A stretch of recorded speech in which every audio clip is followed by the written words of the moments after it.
I'm going to get us started this evening. First of all, if you don't know me, those of you who don't know me, I'm Bob Lowe. I'm the Deputy Director here at UCL-Energy, and it's my great pleasure to introduce Neil May.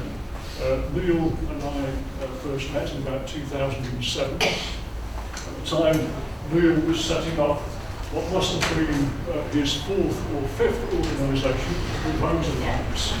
Neil spins off organisations like Cattle and Wheels, spin-off Sparks. He is a one-man cross-section through the construction industry, having worked as a labourer on sites, having owned his own building company, and more recently having set up a natural building technologies company. He has a perspective on innovation in the construction industry that I suspect you will find interesting. Without more ado, Neil, I'd like to hand over to you. You have 45 minutes to regale the audience, and we will then take questions for 15 minutes or so before moving upstairs for some refreshments. Thank you very much. Good afternoon, everyone. The title of this talk, How to Fail in Business, was a book I intended to write about 10 years ago, and it came at a particular low point in my business career. At the time, I'd raised about £1 million investment money for natural building technologies, spent it all. No profit, no prospects. I was about to be bankrupt, or I think probably I was bankrupt. My house was the collateral for the business, so I was going to lose the house, but also put a lot of my inheritance and some of my friends' inheritance and some of my family's inheritance into the business. And that was causing other difficulties with some of my friends, of course. I had 3 court cases ongoing at the time. One was to do with our supplier of paints, Eco Paint, who was suing me in Coventry, and I was counter-suing him in Cologne because he felt that I'd breached the contract that we were working to and were not paying him. I felt he'd sold me a false product, which was true. Just a bit of background, we had this Eco Paint which had a binder called vinegar ester in it. Actually, if you look at some of the Eco Paints in the UK, you'll see they've got vinegar ester in there, which I was told by him was a natural product. After some couple of years of going with this and promoting it and spending several £100,000 pushing the paints out to the market, I discovered by talking to the chemist there that actually vinegar ester was an ester of acetic acid, i.e. vinegar, which is polyvinyl acetate, so it was just a vinyl paint. That's one of those stories that you find common in eco products and eco business. And then there was a further case where one of the people I employed as my commercial director to raise a lot of money, and he had actually led me into a lot of difficulties because we'd had to break some of our contracts because the business was not really well founded. When we couldn't raise the money, he decided to go behind my back and negotiate separately with all the suppliers. So I was having a court case against him. Very unhappy clients and employees, as you can imagine. My heart rate went up the spout. I started having palpitations about every 5 seconds. But the worst thing of all, really, for me, was that I felt I was beginning to lose a part of my soul. And that was very disturbing. I just felt I completely lost direction. So that was where the title, How to Fail in Business, came up. And entrepreneurs come across that kind of thing quite a lot. I think I probably was worse because I was unprepared for the challenge that I'd looked at, I was trying to achieve. And I'm going to go into why I think I failed and why I continue to fail in some ways in business, and what the barriers are to success in sustainability in the UK construction industry. Anyway, I didn't go bust. So, and since then we've continued, and Natural Building Technologies I wouldn't say it's thrived. We've had another £3 million of investment. We have still not made much profit. We're just about breaking even. We employ 20 people. We failed to get any major grants or any other support from government. My share in the business has gone from 100% to 1%. But I'm quite happy about that, actually. And I've also set up a number of campaigning organisations, which I think have been successful in some terms, but in terms of business terms, they've definitely not been successful. So what I want to look at, really, is what is failure in business? What does it mean, not only in business, but what is failure in this sector, and why does it happen? What are the causes of business failure? Could I have succeeded in part or whole? Was the task impossible, actually? What was the task? So, in order to understand what I was trying to do, we have to go back a little bit, because most people come from some position, particularly as an entrepreneur. I mean, some people just want to make money, but some people actually really believe that something is really important to achieve and to do. So my background is I did history at Oxford, and I went and did sociology or anthropology in India at Delhi University. And while I was out there, I got very interested in traditional knowledge. And my professor Uberoi, who was, I think, the greatest genius I've ever come across, was trying to show how if you, as an anthropologist, if you, rather than everyone going over to India and examining there, if he was going to turn the lens onto the UK. So he was sending anthropologists to the UK to see what a weird culture we lived in and how odd things like nursing homes were and various other kind of institutional things. So it was an interesting process of reversal. I also knew people like, I knew Gandhi's grandson, and I was a great fan of Gandhi and his notion of, I don't know if anyone's read his autobiography, but the subtitle of his autobiography is My Experiments with Truth, which I think is always a great way of living a life. You know, any experiment that you make with truth has to be at cost to yourself. Otherwise it's not a real experiment. So I was inspired by that. I was also studying,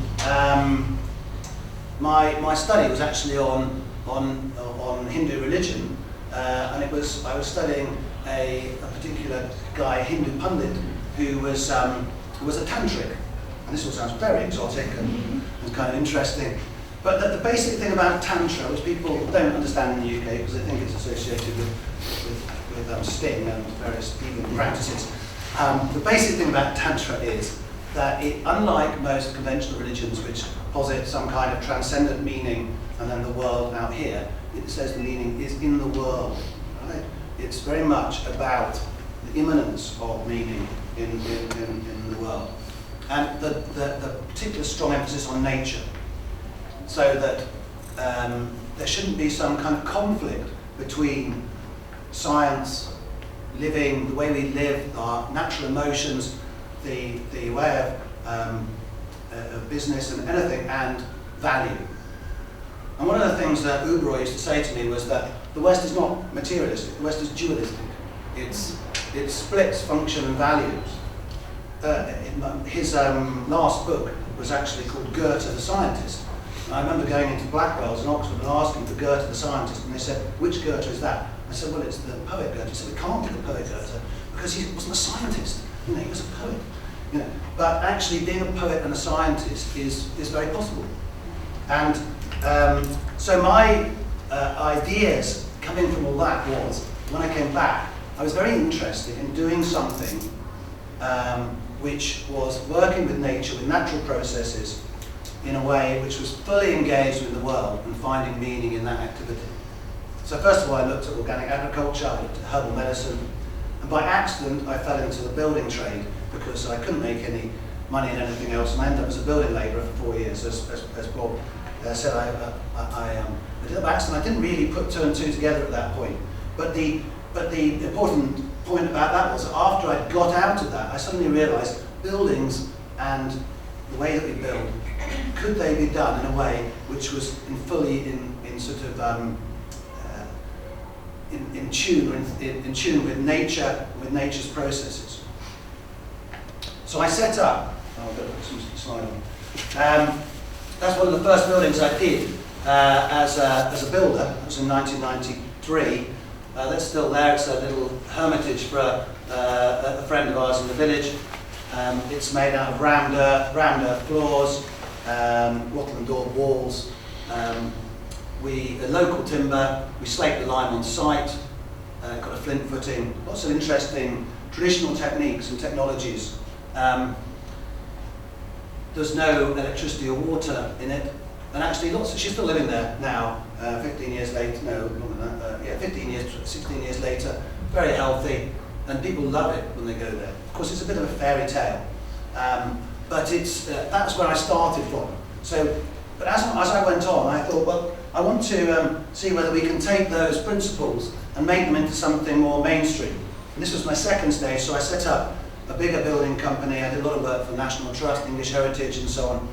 And this is a building which won an award locally. It was a barn conversion, but we tried to keep the barn open. We repaired all the structure, we put in new timber, but in this we used commercially made sheep's wool insulation, clay boards, clay plasters, natural finishes, and so on. So it was starting to move towards something that met building regulations, for example. So it was something which was more in the mainstream. And then finally I set up Natural Building Technologies to do things like this. So that's one Brighton, this is going up, and that used our building systems, so 172 flats for Bioregional, Quintain and Crest Nicholson. Now I'm not sure whether that was a stage too far or not. Still didn't make any money out of it, but my trajectory was how far can you push things which are based on ethics and what I consider sustainability, my own notion of sustainability, into mainstream practice, and how far do you get? So there are a number of reasons why I failed in the early stages, which I think are kind of obvious looking back on it. One is I had a totally unrealistic idea of my own capabilities, and I thought I could just knock down the market and everyone would say, yes, it's a marvellous idea, and come along. But I also didn't really understand business and finance, and a lot of entrepreneurs, particularly in the construction industry, head off without any notion of what a business plan or a spreadsheet looks like even, and just because they can get a van and put some stuff in the back and off they go. And I was a bit like that. There was also a lack of technical knowledge. The reason why I had a problem with the paint was I didn't understand paint chemistry and paint technology. So there are certain things that I could have corrected. But the question still remains, I've addressed a lot of those issues now. The question remains whether can a well-run, ethical business thrive in these conditions, the current conditions in the UK in the construction sector? And that's a big question you have to ask. So I'm going to tell you a bit about Ziegler blocks, and I attempt to bring the production of this block, which is made in Germany. You see it's aerated, aerated clay block with, so it's got pockets there in it, but also the clay itself is aerated. That is used in walling, as you can see here, for the shell of the building, and it's a thermal shell. It's also a structural shell. It's an acoustic shell. It does all the stuff that a shell should do. It's a very low embodied energy material compared to the block cavity block or block cavity brick that we build in the UK. If it was made in this country, there would be about a 50% reduction in the embodied energy of a masonry building by building like that. It's also an entirely natural resource. So it's made of clay. It's fired with about 20% waste paper in it to give the air pockets. And it has a number of other good environmental qualities. It also leads to very high performance buildings in lots of ways. The air tightness of the building is very easy to achieve. The thermal bridging is all dealt with because it's within the structure. There are no insulation or complicated details to get wrong. And it's also a mainstream system in Germany. So about 45 to 50% of all buildings, new buildings, are built with this kind of product. So you think, well, there must be a place for this in the UK, and someone's got to bring it in and drive the market. So that's what our plan was, and that started in 2004. There are some kind of obvious barriers to that which we were aware of initially, which was transport. If we're going to transport it from Germany initially, with the idea of making it in the UK, we still have this problem that the transport's going to be very expensive initially. It's a rendered system on the whole, and we have a lot of brick-faced buildings in the UK, so we've got to, is it only appropriate in certain areas? It's unfamiliar to designers, engineers, contractors. The conservatism of the UK industry, the construction industry, is well recorded. And then there's the regulation and the certification to get through. But we thought all those things were manageable. So our plan was to establish a proper supply chain, know-how, get the certification, build up the market in the UK, and then transfer the production to the UK, get the finance to sort that out, and then go into mainstream housing and mainstream building, big time.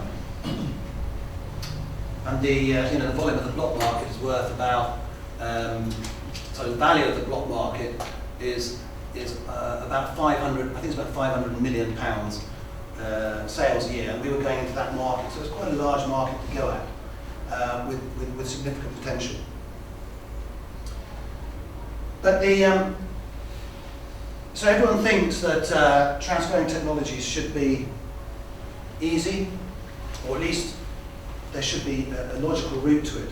And one of the questions that comes up again and again in sustainability is, why don't we do things the German way? The Germans know how to do it. They're really good at this kind of stuff. We can just take what they're doing and transfer it over. I mean, I see things on energy kind of blog sites, which is the German people have, they've got 600 towns now with their ESCOs, with their energy companies, and why don't we do that in the UK? But actually things are different in Germany. The notion of community is differently, the whole way of life is different. Oh, one of the first things you realise when you go to a German building site is, oh, it's different from the UK, which is that they've got solid floors everywhere. We tend to have wooden floors. They've got a crane on site. They've got a very lightweight scaffold on the outside. They use things like this, scissor lifts, so that the bricklayer never has to move more than about a foot with his blocks. He never bends over. You're not humping things around all the time on a wheelbarrow.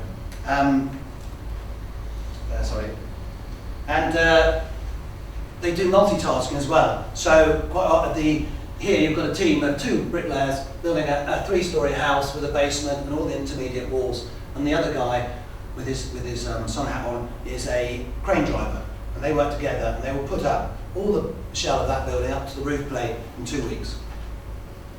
Very quick and efficient system. And you'll notice that their health and safety is different from the UK as well. So hard boots and hard hats and all that kind of stuff, they're just not interested in it. And the edge scaffolds, very often, there isn't any. People are working from the inside. They have a completely different approach to health and safety. They see it as a set of guidance, not a set of sort of absolute laws that have to be obeyed. So there's lots of things, and the result is that they have very fast rates of laying. So the cost per square metre of laying these blocks in Germany is about £8 to £10 a square metre. In the UK, it does rain a lot in the UK, but our scaffolding is quite different. This scaffolding was boarded out and they went up. But on this particular site, it was a big site, 8 houses, not that big, but 8 large houses in Wales. They didn't have a crane on site. They didn't have a platform to put the blocks on site. Everything had to be wheelbarrowed in, taken up onto site, moved around. They had wooden floors, so they couldn't load out from the inside. It went on and on and on. A lot of resistance to that. And so the cost of here is about £40 a square metre. There's a big difference. It makes it viable or non-viable completely. And we've had other situations where we've actually taken people to Germany and explained the systems and come back, and they still get it completely wrong. I mean, there seems to be a rule in the construction sector that you have to do it wrong at least 3 times before you can do it right. And I don't mind that, but let's try and get to the 4th time as quickly as possible. One of the sites we went to, we took the contractors to Germany, we showed them how to do it, came back, halfway up the wall, they decided to lay the blocks on their sides. Like that. Because it fitted better with the coursing. They they didn't actually lay them so that the holes were inside to outside, they laid them like that. But it's still, structurally, it was completely different. And so they had to take down all the gables. So, you know, we have real challenges around the site, but that's only one of the minor challenges as far as I'm concerned. This is one Brighton again, and the blockwork was going within a concrete frame. Our main problem here was not the skills or anything, because it was very simple. You were really only laying it was the certification, the mortgages, the NHBC, all these people, because people like NHBC don't allow unvented construction, masonry construction in the UK. It has to either have a cavity or it has to have some kind of rain screen. They are moving a little bit on that now, but this was a few years ago. So we had that. We also had the mortgage company say, well, all the mortgage companies in the UK used to have technical people working for them. A few years ago, they got rid of all the technical people, and there was only one mortgage company left which had a technical person working for it. So they were the main reference for everyone. And this person wanted to know, he wanted some evidence that this was going to last 100 years, no, 60 years. So we said, well, look, clay has been around for a very, very long time, you know, and there's Roman building built with clay, and the German standards say this will last for 120 years. No good for him. He wanted a UK certification. So we've been trying to get BBA certification on this product for 7 years now, and we keep on coming up with other problems. Actually, one of the things you think, well, the Germans must have certified this. No, they haven't. Actually, it's just evolved, and they've worked the standards. So it's a quite different approach. So transferring technology has all these kind of legal and certification barriers as well. So now I move on to trying to transfer the technology to the UK, because we thought, you know, we're not getting very far with these things, but we'll bring it over here, because then the price will come down considerably. The price of transport is about 50% of the price at the moment of certain blocks. And so I spent about 2 years schmoozing the big brick makers in the UK, and finally, yes, one of them wanted to make it. You'll ask the question, and we'll come to that in a minute, because why wouldn't they make it themselves? But they wanted to make it with us as the partner and our partner in Germany. And then it took another 2 years to get the legal agreements going, and that was an interesting process, because the UK wanted a legal agreement with about 100 pages, and the Germans wanted a one-page letter. So there was a real kind of contrast in styles there. The German company we're working with has been around for 150 years, and they just know everyone in their sector, and it's fine. So all that kind of took time, and then finally we got an agreement. I had a 15-year contract. I thought, great, 15-year exclusive contract for all these clay block products made from the UK factory. We sent some clay from the UK over to Germany, put it through their factory fine, then brought some technology from Germany to the UK, and that was okay. It took a bit of time. We had a factory which was only working part-time, so we could have a bit of spare time to do some trials. The first trial we ran, it took about 6 months to get going. Finally, we got it, and there were 22 things we needed to alter. But the main problem was not the clay technology, it was the handling equipment. So we had to, because the brick factory was used to handling bricks this big, suddenly had to handle blocks, so we had to get some new handling equipment to move this 3 foot, no, about 2 meters actually, from here over to here, from one line to another line. Well, unfortunately, the brick company decided to get a second-hand robot in and some consultants, and a year later, we still had not got the blocks from here to here. So at that point, we said, look, can we try something else? But they said, actually, we're stopping the process altogether, because our parent company still has stopped all innovation because of the recession. So, end of project.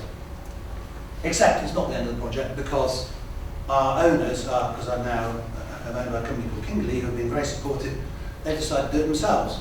You know, they've never done it before, but we're trying to get grants. We failed twice to get some grants, and I'll tell you about that a bit more in a minute. But the question is, why in the first instance would a brick company who saw the potential in this just not do it themselves? And this brick company actually has block making plants in Poland. They don't make the same blocks, they are not insulating blocks, but they have all that experience. one of the main reasons was within the company there was a hatred of render. And brick companies are set against the whole render situation because they think it's destroying their market. And so they have all kinds of things on their website with cracks in render and all this kind of stuff. So a great resistance from them. The second thing was that actually big companies are not very good at innovating. They need someone to poke them and push them and so on. So that was our opportunity really. But there's a big difference in the clay construction industry in the UK compared to the German construction industry. And this is a list, these are the books, the most up-to-date books in the Institute of Clay Technology in the UK. 1967, 8, 9. So there's nothing been produced since 1970 in the UK. There's been absolutely no investment in the clay industry. There's not a single place in a university on clay technology at the moment, and hasn't been for 20 or 30 years, because no one is interested in that sector. Actually, what they're finding now is that the people who are running the machines, they're all getting old and retiring. There's no one left. So we have a massive knowledge problem, which sort of goes alongside the decline of the industry generally. You also got to remember that in the UK, something's happened to the clay sector over the last 20 years, which is that it's gone from several hundred brick factories, 12 major owners of brick factories, all British owned in 1990, with providing 85% of the bricks, to three brick groups, all of them foreign owned, providing 90% of the bricks in the UK, and all have swallowed up all the other small brick factories. So we've got this process that's been going on at the same time, which is very different from in Germany. Germany has also had a rationalisation of that, and one of the big brick company, Wienerberger, have been quite aggressive in taking over companies. But in South Germany particularly, which is a different kind of continent almost, as far as I'm concerned, you know, they have very strong local businesses. I mean, if you think about beer business, you know, I think there are 700 breweries in Germany, 600 of them in Bavaria. And they manage to maintain local supplies and local business operations. So we've got this very big difference between the cultures, and that makes a big difference to whether people can innovate or not. Because if the knowledge is all gone, and actually everyone is being treated part of a big group which is owned by someone else. I mean, the two of the big brick owners in the UK their main business is in concrete. So actually they don't like brick particularly, and it's sort of something they've got hold of, but developing it into something completely different, which might actually threaten the block industry, is also a challenge. So we've got some real issues there. Sorry, I don't want that slide in. The next thing was financial investment. I needed to, as part of this plan, to get financial investment into the business. So once I got the contract with the big brick maker, I went out to get financial investment. We tried venture capitalists, we tried banks, we tried grants. None of them really interested. Why are they not interested in this? Well, because it doesn't really fit the investment model. There's very little IPR in it. It's all about know-how. The real knowledge in this area is how you tweak the machine to get the steam in and to get the rate of flow a bit better. It's not something you can put a patent on. It's also an incredibly unsexy business. It's about very basic stuff, clay and building fabric. So when we went for grants, you know, the classic thing is it's got to be innovative, it's got to be close to market, which is always a bit of a contradiction, and it's got to be world-leading, and it's got to be new and whizzy. And on the whole, we don't come into any of we come into all those categories in a little way, because we are new, we are innovative, but we don't fit into that box. And actually, things which are really basic and good, find it really difficult to get funding sometimes. It's what Adrian Lehman, a friend of mine, calls, you know, the new boring. actually we need to be interested in the new boring, because new kind of whizzy things, you know, are not that important. It's the difference between, you know, being an innovator in smoothies and being an innovator in something which makes a difference to every house in the country. We need to focus on roti kappa makan, in Indian terms, bread, clothing and housing, which are the basics that we're there for. But very often they don't fit into the innovation models, or the grant models, or the business models. So I'm very lucky actually that Kingley, who are a 150-year-old business in Oxford, have invested into our business because they don't have the expectations. They know about that industry. But banks don't know about it, they're not interested in it. There's no assets in our business, so why would they invest in it? So, and the last thing that we planned to do, so if we'd got the investment, we were going to go mainstream. So then we talked to big house builders, and as the more I dealt with big house builders, the more I realised that actually, again, the situation was very different from Germany. You know, Germany doesn't have that massive, those very large 10 or 15 house builders. It has a much more decentralised and smaller house builder industry, much less speculative, and people tend to be quite loyal to their local builders and so on. So you have a very different situation. But we also found, I started getting taken for a ride by various house builders. There was one very big project, 5,000 houses in South Wales, where I was taken along because they were talking about building in this particular way with these blocks and everything, and you know, it was, you had to get the sustainability criteria, and I went and I spoke on behalf of that. And of course, then when they got the planning permission, they did just a normal old rubbish. There was absolutely nothing for me in it. And you feel used at that point. But also, you need to understand why that happened. So looking at why house builders are not interested in sustainability, I think is really important. What is it that actually means that there is no interest? Is there no financial incentive? No.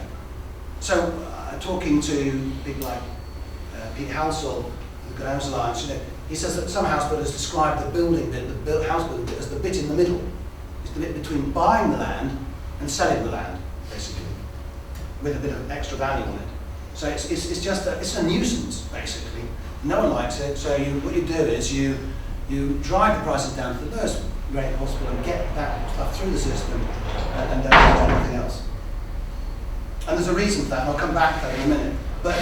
But so the idea that we could go mainstream with a product which was actually high performance and more environmental, had all these benefits, actually it wasn't going to necessarily work unless it actually just reduced cost and risk for people. We could probably sell it on that, but there was no driver for it in terms of performance. So at that stage, I really felt, look, I'm banging my head against a brick wall, literally, and so I need to try and change the rules a bit, which is why I set up the Good Homes Alliance. I helped found the Alliance for Sustainable Building Products, got involved in the Passive House Trust, Sustainable Traditional Buildings Alliance, you name it. We've sort of tried to set it up because all those things are about changing some of the rules. They're trying to get monitoring, building performance into the public consciousness. Changing legislation, I sat on the Code for Sustainable Homes Technical Group. I chaired it for a bit. I've done various things with the Green Deal, which have all led to little changes in legislation and understanding. But my point really is that it's, you know, that we need to understand whether that is enough to change the context to make it possible to do really good building. So one of the first things people say is, why aren't we more like Germany again? Come back to this thing. You know, they have a different way of financing. They have banks that look at 50 years and all this kind of stuff. I think it's just worth dwelling on this point. In Germany, this is a chart, my only chart, I think, from Santarius, called Green Growth Unravelled. It shows actually that the space heating requirement per person in Germany is the same now as it was in 1980.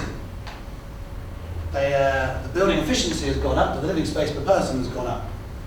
So, you know, yes, the buildings are getting better. There's no doubt about it in Germany. But the environmental impact is not. This is only a space heating requirement.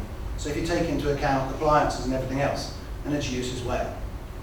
And we must, so is being like Germany really the answer to our problems? And I don't think it is. I think there's some much bigger issues around. And we need to get out more, is what I'm saying about the construction sector and sustainability sector. You can't move from a current unsustainable built environment and building processes to a future sustainable one without understanding that these things are all linked to unsustainable UK in other ways. And we can't get from there to there without, from here to here, without moving the whole thing up. And I want to illustrate that a bit because I think the big picture stuff is much, much more important than, well, not much more important, is if you don't do it, then you will fail in all the other ways. We need to really get to grips with that. So, actually when you start looking at other industries and other sectors, you realise that they're all doing the same thing to some extent.